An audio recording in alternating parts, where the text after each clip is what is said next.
21 disturbing videos, 7 levels. This is an iceberg of the most disturbing moments caught on camera right before disasters struck.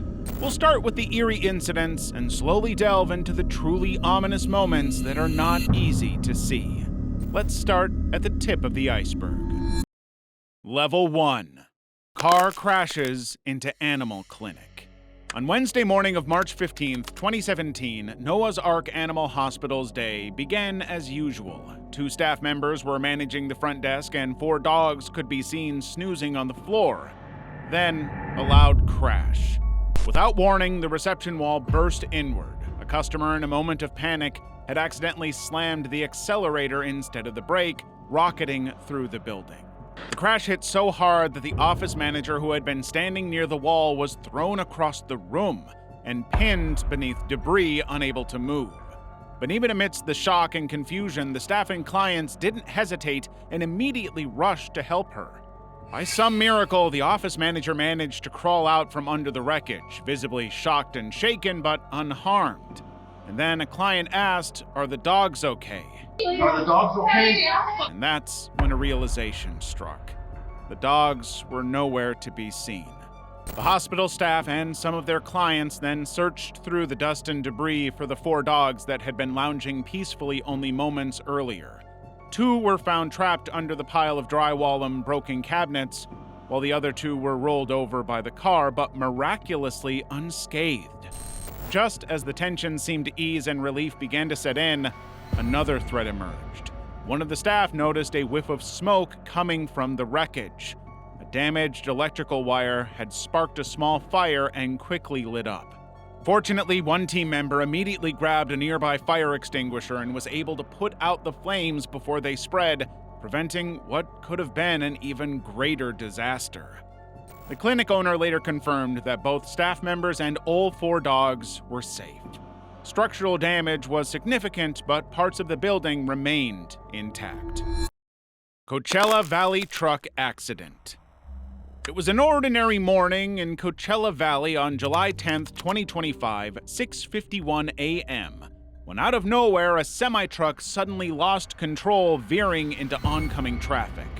Tires screeched, horns blared, and then a sickening crunch of metal. When it was over, 2 lives had been lost. Others lay injured, dazed, and trying to make sense of what had just happened. The highway, moments ago so ordinary, had turned into a scene of chaos and heartbreak. A dashcam footage at the back of the car captured the horrifying incident. A 2015 Freightliner hauling a 2-axle dump trailer traveling westbound when it abruptly swerved left across multiple lanes. The trailer began tipping as the semi plowed through the center median guardrail, ultimately overturning into the eastbound lanes. The suddenness of the event left motorists with no time to react, no time to swerve, no time to brace. Chaos erupted as the overturned rig slammed into 5 vehicles. Amid the tangled wreckage, 2 men were killed and several others injured. The driver of a Mercury Mountaineer and an unbelted passenger in a Toyota Camry were both ejected and died at the scene. The Camry's driver and front passenger, along with a Chevrolet Malibu driver, survived but sustained serious injuries. 2 other drivers, a Toyota Tacoma and a Cadillac Escalade, were involved but escaped unharmed. The crash was so violent and sudden that survival came down to luck, yet remarkably, the semi-truck driver survived with only minor injuries. Authorities stated that the cause of the crash is still under investigation. What triggered the sudden swerve and how it led to such deadly consequences remains unknown. Level 2. Ski lift malfunction. What started as a peaceful day on the slopes turned into a nightmare when a chairlift at Godori Winter Resort suddenly goes into reverse, crushing ski chairlifts into each other and sending skiers flying through the air. Within seconds, what should have been a relaxing ride became a race to survive. On March 16, 2018, a tourist captured a horrifying video where skiers were seen flung from their chairs or forced to jump for their lives. The dramatic footage shows the lift speeding backwards out of control. Chairs slammed into one another, screams echoed across the slopes as panicked skiers were urged to jump mid-air before it was too late. One witness told CNN, "We had to jump from it because at the bottom it was total trash, no chance to stay safe." Each arriving chair added to the chaos, stacking on top of the others. A total of 11 people were injured, 8 of whom were transported to the hospital, including a pregnant woman. Miraculously, there were no fatalities, and all victims are reported to be in stable condition. The cause of the malfunction remains unknown. Officials suspect a voltage fluctuation or brake failure may have triggered the reverse. Georgia's Minister of Economy has announced that international experts are being brought in to investigate. Until then, all other cables have been cleared to resume operations without additional inspection. Narrow wildfire escape. July 18th, 2022. While wildfires ravaged through northwest Spain, leaving a trail of destruction and prompting mass evacuations, but a single act of sheer determination and near-tragic bravery gripped the nation. A Spanish man nearly lost his life trying to save his town from a wildfire, caught on camera in a moment that feels almost too terrifying to believe.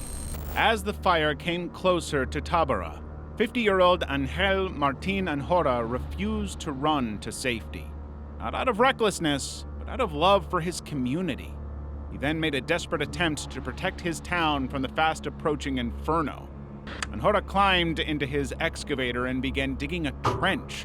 His goal was simple: create a fire break wide enough to slow or stop the advancing wildfire from consuming his town. Wildfires are unpredictable, especially in the brutal heat wave Spain was experiencing at the time. Fire moved far quicker than anyone anticipated. Within moments, it engulfed Anjora's excavator, and him with it. Everybody holds their breath when Anjora vanished behind a wall of fire.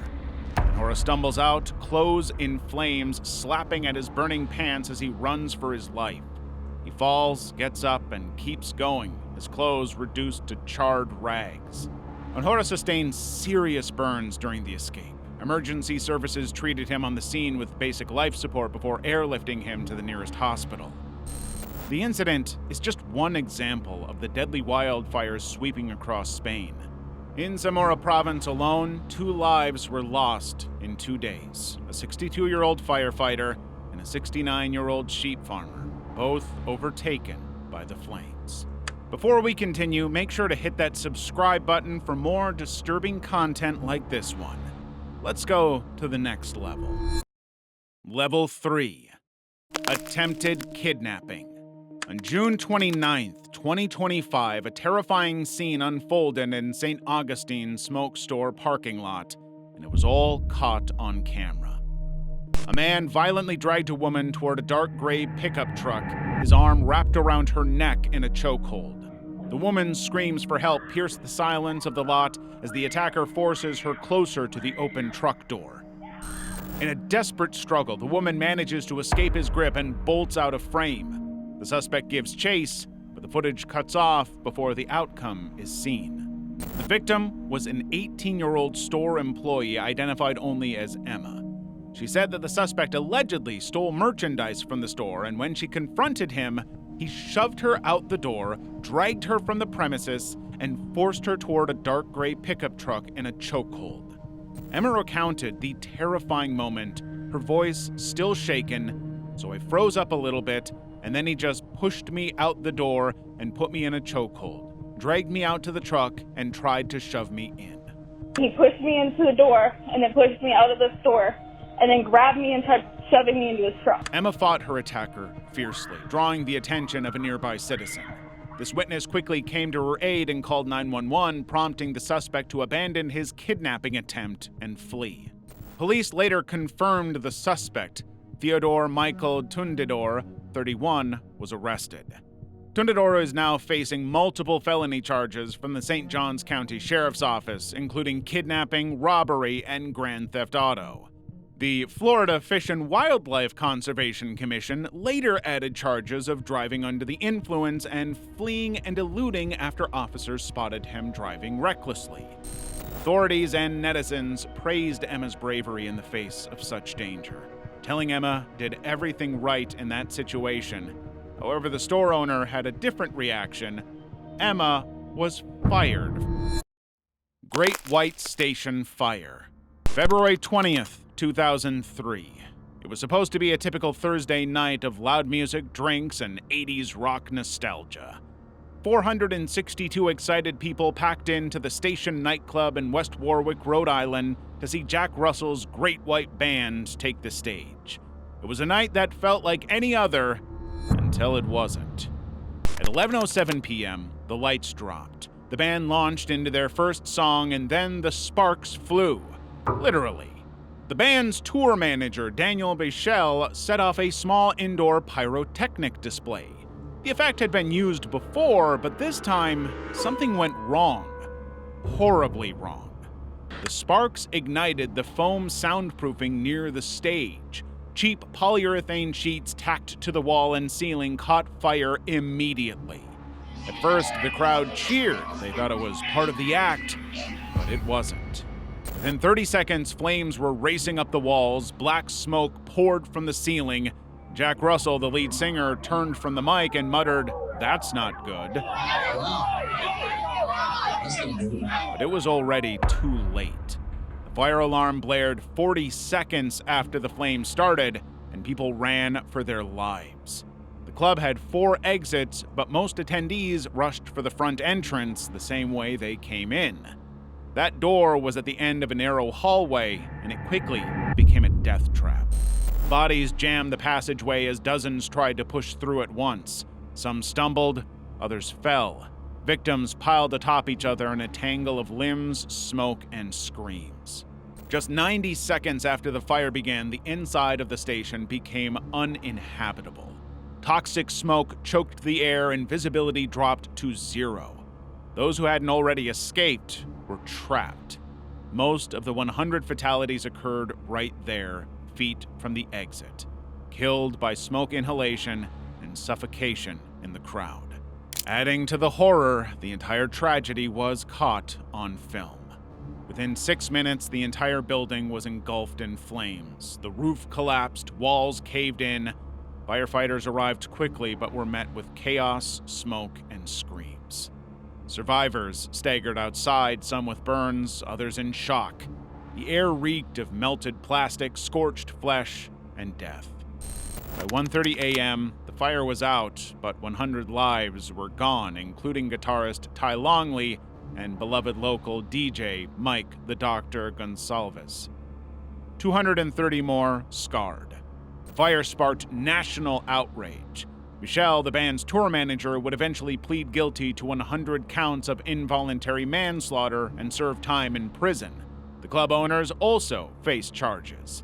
Families of the victims pushed for sweeping changes to fire codes across the U.S., but for those who were there and those who lost loved ones, no amount of legislation could erase what happened in those 90 seconds of hell. Man runs into fire at Burning Man Festival. For 1 week each summer, up to 70,000 revelers converge in Nevada's Black Rock Desert for Burning Man. It's a festival celebrating radical self-expression, art, and community. Its final act, the burning of the towering wooden effigy simply known as the Man, is meant to symbolize release, transformation, and rebirth. But for Aaron Joel Mitchell, it was the opposite.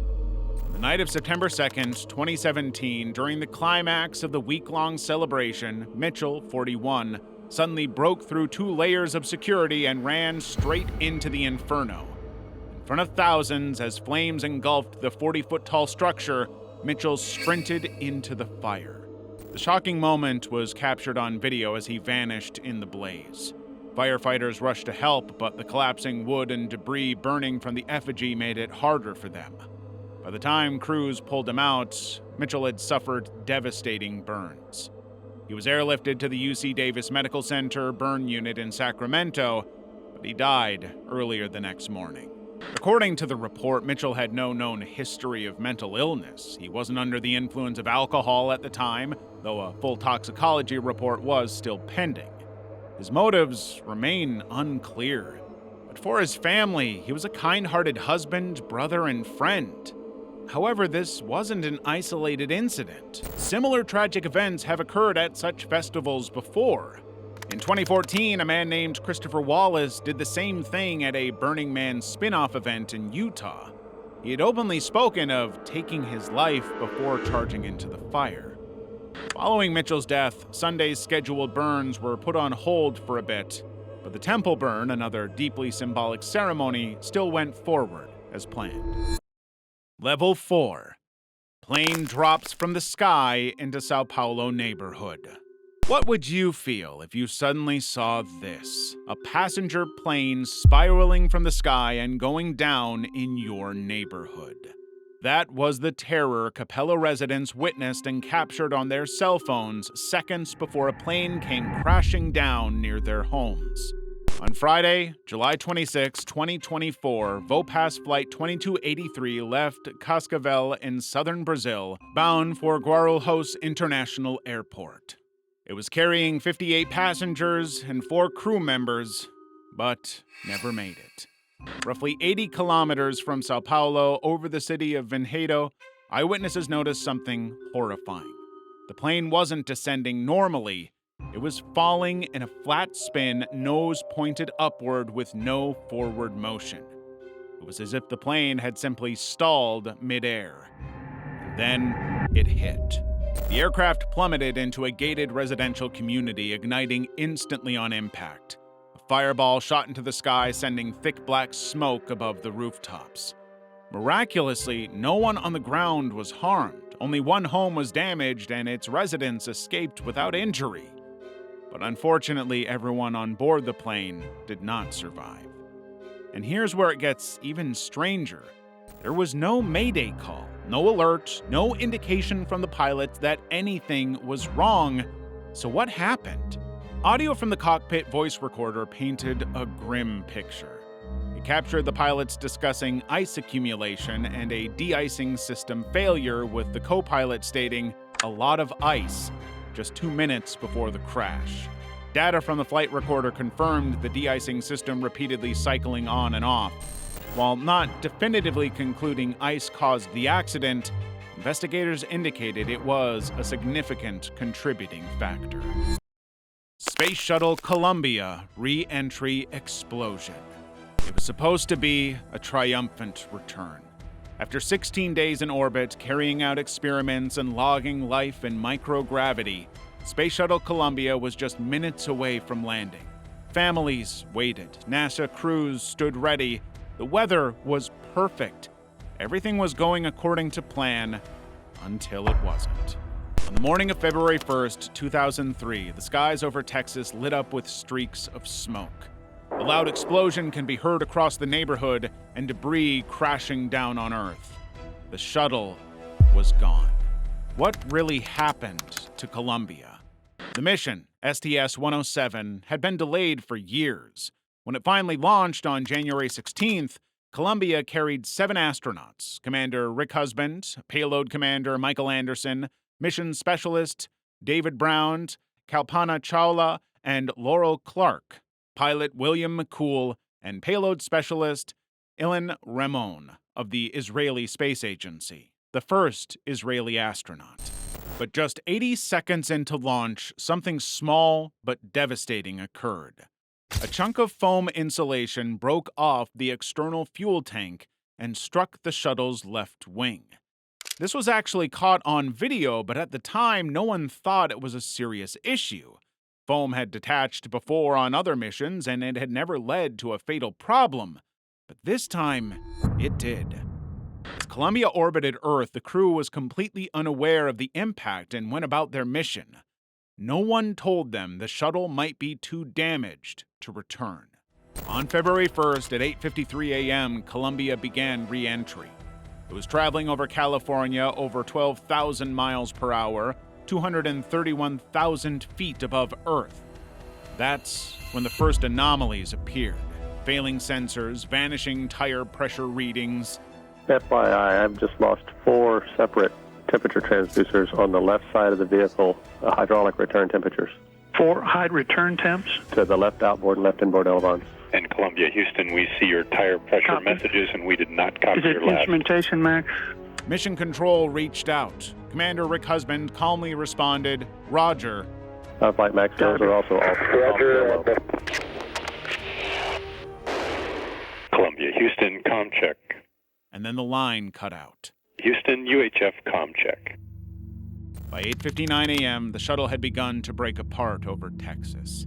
The damaged wing had allowed superheated gases to pour inside, tearing Columbia apart from the inside out. Witnesses on the ground saw fiery trails across the sky. Look at the chunks coming off of it. Yeah.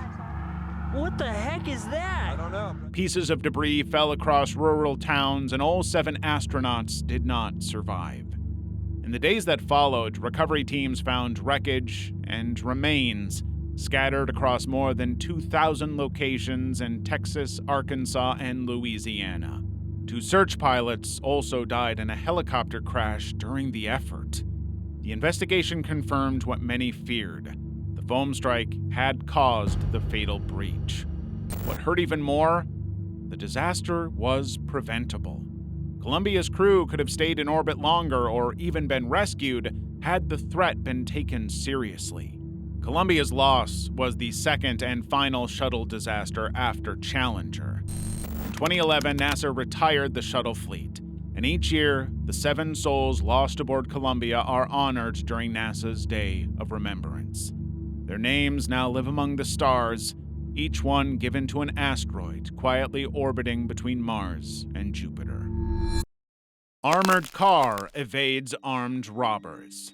Bullets ripped into the vehicle, cracking the side window and shaking the truck with each impact. Inside, the 2 men stayed laser-focused, but this wasn't a movie scene. It was real life. It started as a normal day at work for Leo Prinsloo and his colleague Loy Mtombeni, cruising down a South African highway in an armored cash-in transit vehicle. Then, without warning, gunfire.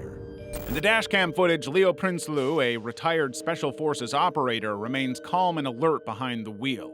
Suddenly, loud cracks echo through the truck as automatic rifle fire tears into the bulletproof glass. The driver's side window begins to spiderweb with impact, but it holds. Without hesitation, Prinsloo hits the gas, swerving through traffic at high speed. He doesn't panic. He leans on his years of experience. His colleague Mtombeni, fresh to the job, remains remarkably calm and focused, following every command. Despite the relentless attack, the robbers failed to stop the truck or take any money. As Prinsloo pulled over and prepared to fight back, the attackers fled the scene. Neither Prinsloo nor Mtombeni was injured. Dramatic footage went viral after a South African journalist shared it online, and people around the world praised the team's bravery and composure. The incident was hailed as a successful defense, but it also served as a stark wake-up call for professionals. One critique was a small yet critical detail. Prinsloo was still belted in when he prepared to exit the vehicle with his weapon. Split-second mistake that could have been fatal. Level 5. Thailand Tsunami. On December 26, 2004, a tourist's camera captured a bizarre phenomenon. The ocean was receding, exposing the seafloor as if the tide were being sucked away. What the crowd didn't know, as they watched in awe, was that thousands of miles away, deep beneath the Indian Ocean, a catastrophic wave was building, and it was rushing straight toward them. A 9.1 magnitude earthquake erupted off the coast of Sumatra, Indonesia. It was one of the strongest earthquakes ever recorded. But the real destruction didn't come from the shaking, it came from the sea. Within minutes, the earthquake triggered a massive tsunami, a series of deadly waves that began racing outward in all directions across the Indian Ocean. The water traveled at 500 miles per hour, as fast as a commercial jet, and it was heading straight for the shores of Indonesia, Thailand, Sri Lanka, India, and beyond. About 90 minutes later, the first wave hit the coast of Phuket and Phang Nga provinces in Thailand. There were no sirens, no warnings, just silence, followed by the slow retreat of the sea. On the beaches, locals and tourists alike stood and stared, many even walking out toward the exposed seabed, trying to understand what they were seeing. The ocean looked surreal, unnaturally calm, and then a total chaos. The first wave came crashing in, rising to 30 feet, 9 meters in some places. It struck with devastating force, sweeping away people, homes, hotels, boats, everything in its path. In Thailand alone, nearly 5,400 people were killed, including 2,000 foreign tourists who had traveled there for a holiday in paradise. But Thailand was just one part of the unfolding disaster. Over the next 7 hours, the tsunami fanned out across the Indian Ocean, reaching as far as East Africa, striking the coasts of Sri Lanka, India, the Maldives, and Somalia. Entire communities were wiped out in minutes. The waves struck with little or no warning, dragging thousands into the sea. Children were torn from their parents' arms. Entire villages disappeared.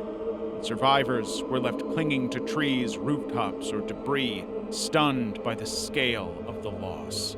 By the time the waters finally receded, the tsunami had claimed the lives of an estimated 228,000 people across 15 countries.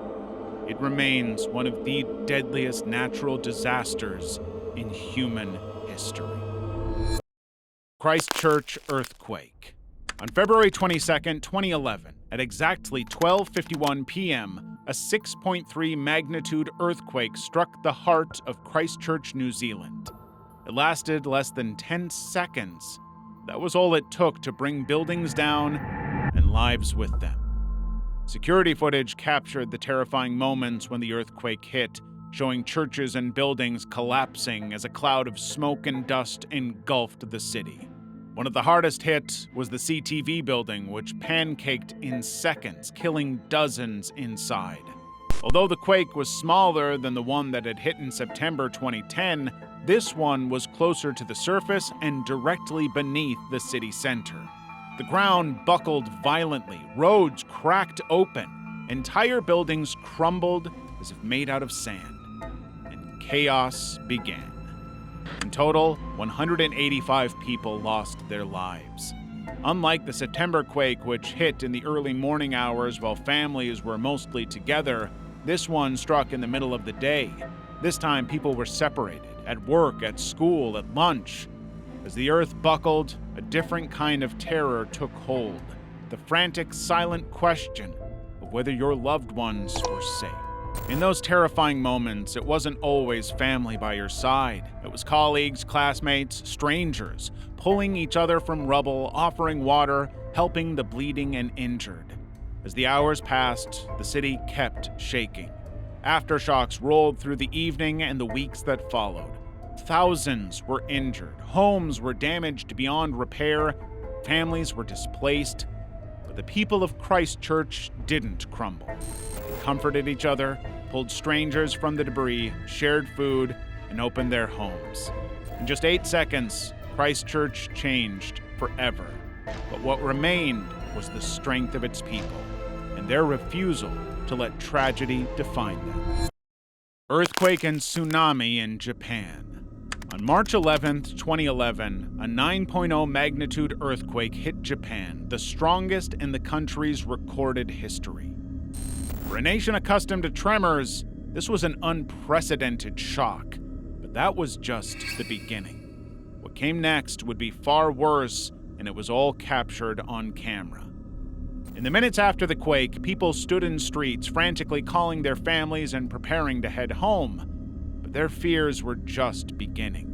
As sirens began to wail and emergency alerts lit up phones and TVs, a new terror emerged. The ocean began to rise. Disturbing footage from security cameras and cell phones shows walls of water swallowing entire towns. Cars, buses, and even buildings are swept away like toys. People scream from rooftops as black water crashes through streets, carrying boats, debris, and homes with it.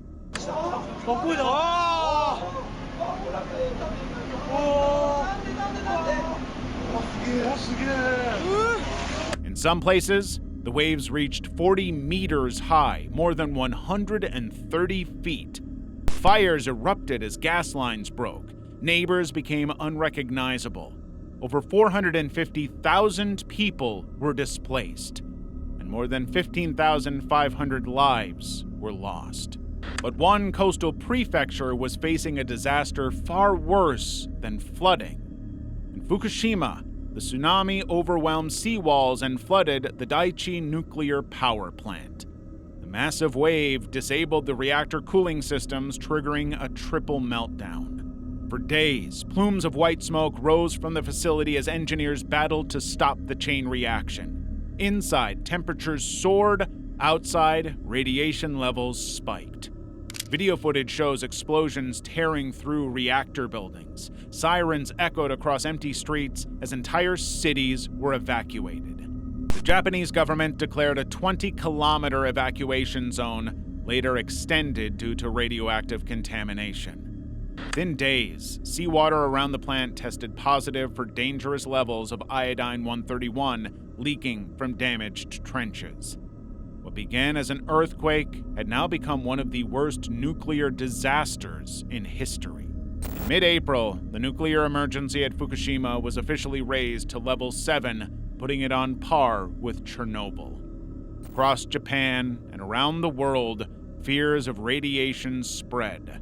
Milk, vegetables, and tap water in affected regions tested positive for radioactive particles. Parents kept children indoors. Entire towns were left abandoned, silent, radioactive.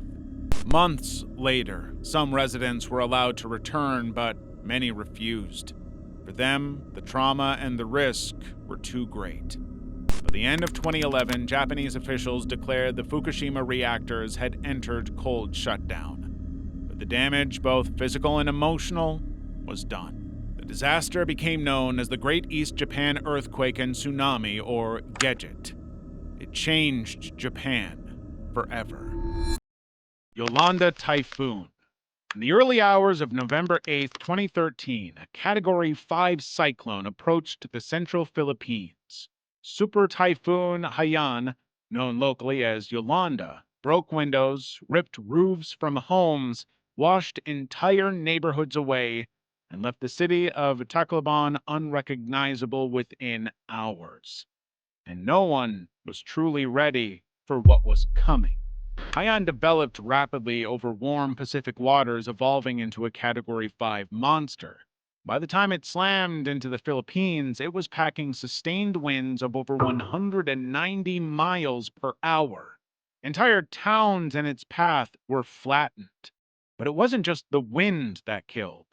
Hazard maps underestimated the storm surge, a towering wall of water that surged up to 9 meters high in some areas.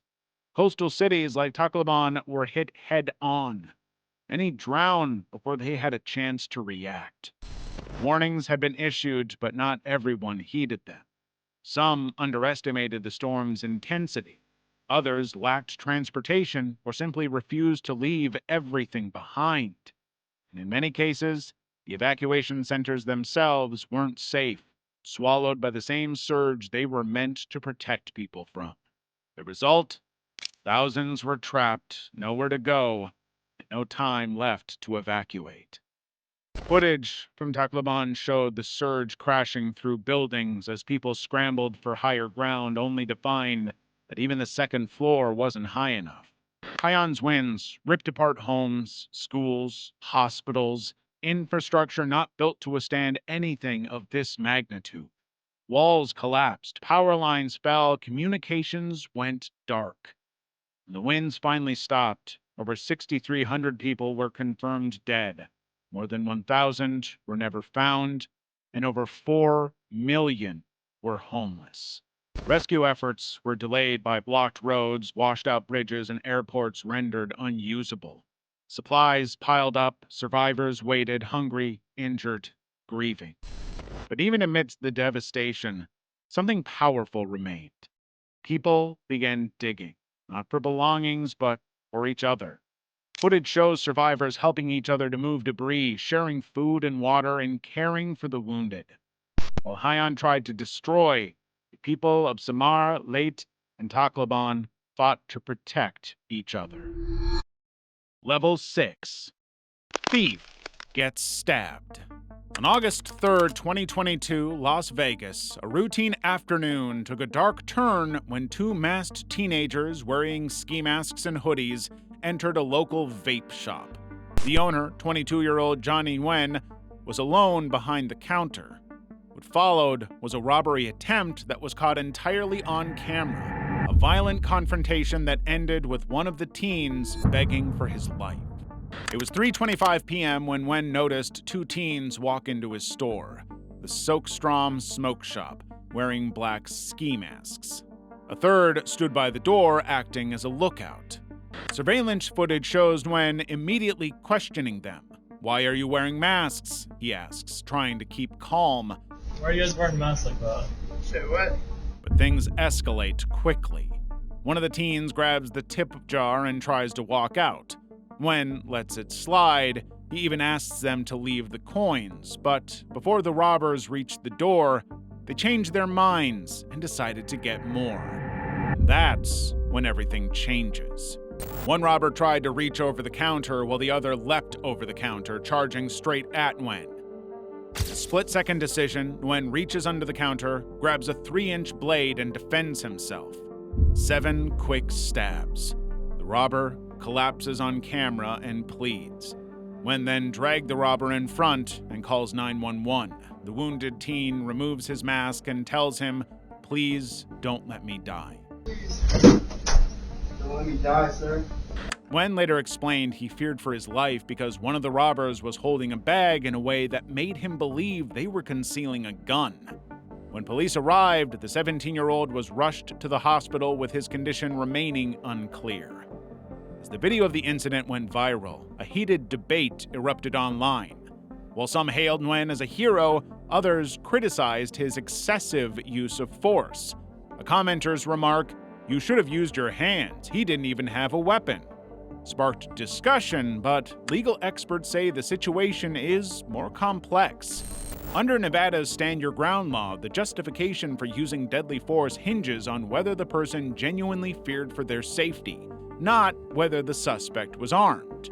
Attorney Thomas Boley clarified, "Theft alone doesn't justify lethal force, but if someone jumps over a counter and charges you, that changes everything." For Nguyen, who turned 23 that week, the experience left him shaken but thankful. "This is our livelihood. We work hard for this. People think we're just defending stuff, but they're threatening our lives too," he said, adding that he is now considering other means of protection. Space Shuttle Challenger disaster. On January 28, 1986, NASA's 25th shuttle mission, the Challenger, was launched. Millions of Americans, teachers, students, families gathered around their televisions to watch history unfold. 7 astronauts, including the first civilian, a school teacher, were about to go to space. The shuttle roared to life, the countdown reached 0, and Challenger lifted off. But just 73 seconds later, everything changed. Among the 7 astronauts was Krista McAuliffe, a high school teacher from New Hampshire. She was set to teach 2 lessons from orbit, inspiring an entire generation of students. The mission had already faced delays, including concerns about the weather. The night before launch, temperatures dropped below freezing, unusually cold for Florida. Still, at 11:38 a.m., Challenger launched into the clear blue sky. It seemed normal. Mission Control gave the call. Commander Dick Scobie confirmed, "Roger, throttle up." Challenger, go at throttle up. But a second later, silence, then an explosion. At first, many thought it was just part of the launch. Some assumed the shuttle had separated as planned. It looks as if it may have lost a solid rocket booster. It's hard to tell. There are 2 separate plumes of smoke, and the shuttle, we can't tell which one the shuttle is now. They've separated. But then came the debris, twisting smoke trails, silence from Mission Control, and no sign of Challenger. What millions had just witnessed was a catastrophic failure. The shuttle had disintegrated in mid-air 46,000 feet above the Atlantic. Debris rained down for over an hour, and there were no survivors. The investigation that followed uncovered a devastating truth. A small rubber seal, an O-ring, and the right solid rocket booster had failed. Cold weather had made it brittle. As the shuttle ascended, hot gases leaked through the compromised seal, and in 59 seconds, a jet of flame pierced the side of the external fuel tank. Within seconds, structural failure began. The Challenger didn't explode like a bomb, it tore apart from stress and fire. Heartbreakingly, evidence suggests the crew cabin remained intact for several seconds after breakup. It continued to coast upward before falling into the ocean. They likely survived the breakup, only to lose consciousness when the cabin depressurized. The shuttle program was grounded for nearly 3 years. New safety protocols were introduced, but the pain of January 28th never fully faded. 7 lives were lost, and a nation was forced to confront the cost of chasing the stars without listening to the warnings on the ground. House party turns into shootout. A house party turned into a nightmare on the night of March 29, 2025. Just past midnight, gunfire erupted, sending panicked teens screaming and running into the night. When the chaos finally stopped, 2 young lives have been tragically cut short. This is the deadly Spanaway House party shooting, and it was all caught on camera. CCTV footage shows a group of teens casually gathered outside a house and chatting, but then the first shots ring out. It's hard to tell where they come from at first. People freeze, then scatter.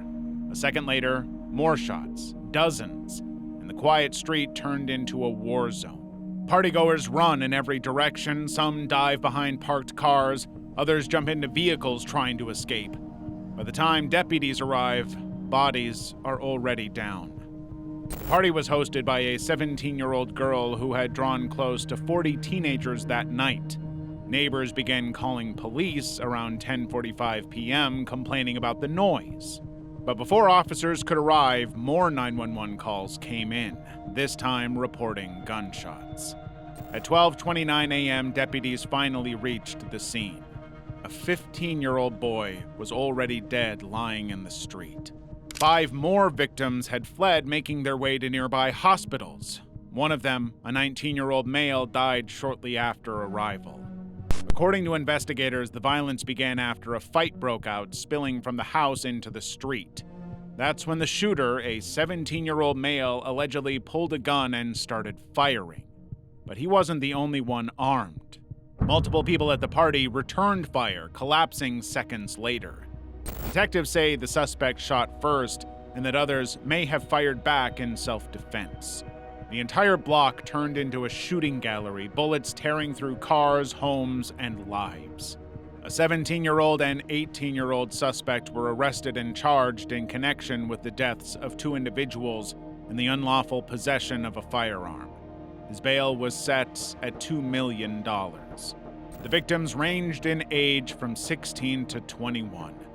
A party that should have ended with laughter and selfies ended with sirens and tragedy. Level 7.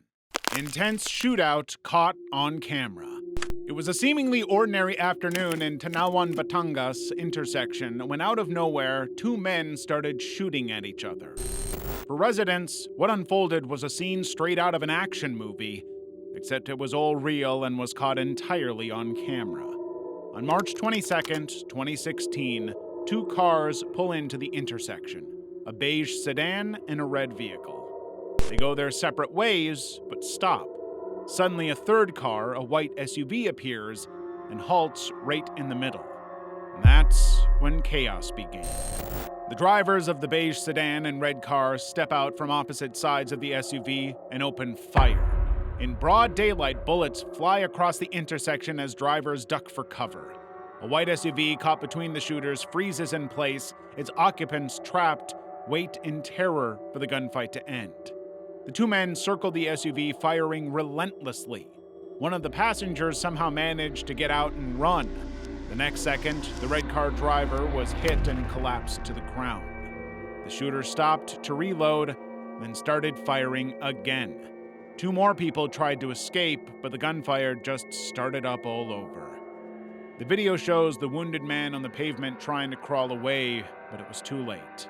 He died right there. The suspects fled the scene, leaving behind a lifeless body and 2 critically injured, his live-in partner and stepdaughter who had been in the vehicle with him. Reports later identified the victim and the suspects as relatives with a long history of feuds, and this was the violent end to their family grudge. Bataclan concert footage. On November 13, 2015, a sold-out show at the Bataclan Theater in Paris was in full swing. The American rock band Eagles of Death Metal had a crowd of 1,500 on their feet, singing and dancing, completely lost in the moment. But 45 minutes into the set, everything changed. Fan-recorded footage captured it all. The band playing under flashlight lights, followed by the chilling, unmistakable sound of gunfire.